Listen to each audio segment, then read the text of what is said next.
Hello. This example is another radical equation, and in order to solve this radical equation, we need to get the radical by itself. Therefore, the first thing we need to do is we need to add both sides by the square root of 4x plus 12.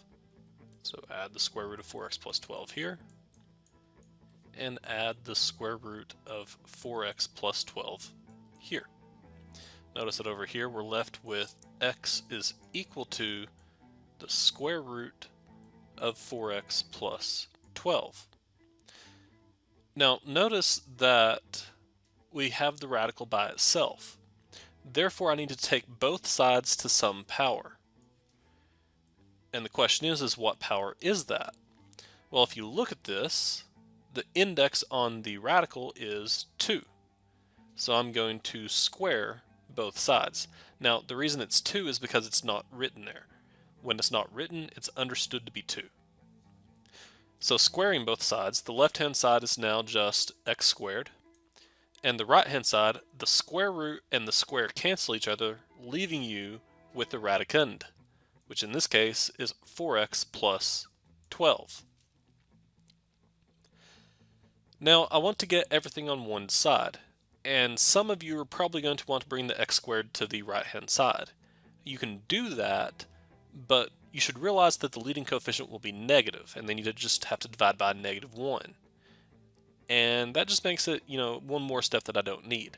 So instead, I'm just going to bring the 4x to the left-hand side and the 12 to the left-hand side by subtracting each of them.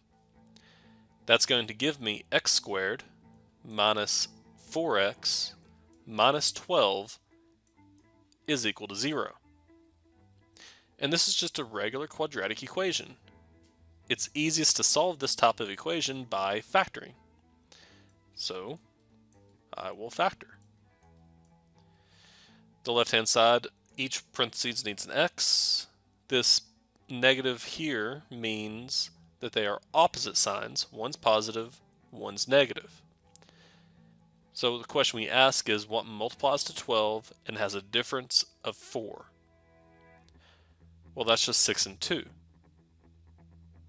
Now the question becomes, is 6 positive or negative? Well, if you look at the negative here, the largest of the two numbers, 6 and 2, needs to be negative. Therefore 6 is negative and 2 is positive. And again, using the zero factor property means that x plus 2 equals 0 or x minus 6 equals 0. So I can subtract 2 from both sides, add 6 to both sides, so that gives me x equals -2 and x equals 6. Again though, notice that both of these are just proposed solutions. They're not necessarily solutions to the original equation, because they're just solutions to this quadratic that we got when we squared both sides.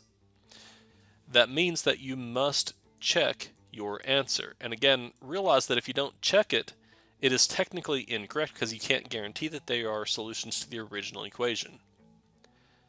So by checking this, we get -2 minus the square root of 4 times -2 plus 12 is equal to 0. Then you just simplify. 4 times -2 is -8. -8 plus 12 is 4. The square root of 4 is 2. So that gives me -2 minus 2 equals 0. And -2 minus 2 is -4. Is -4 equal to 0?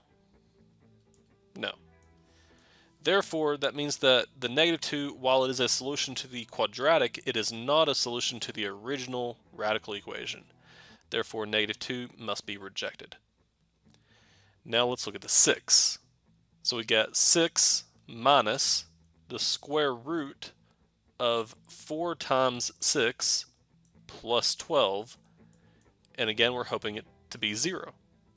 And then simplify. 4 times 6 is 24. 24 plus 12 is 36. Square root of 36 is 6. And again, what's 6 minus 6? 0. Good. 0 equals 0. Therefore, 6 is in fact our solution. Now, some of you are probably wondering, if we get the first one to where it's not a solution, does that guarantee that the second one is a solution? The answer is no. It's possible for there to be no solution. Also, the question would become, if the first one's a solution, is the second one guaranteed not to be a solution? Again, no, because they could both be solutions to the problem. So you just have to make sure that you check every possible solution you have, because you cannot guarantee one way or the other what the result will be when you check it. Alrighty, well, I will see you in the next example.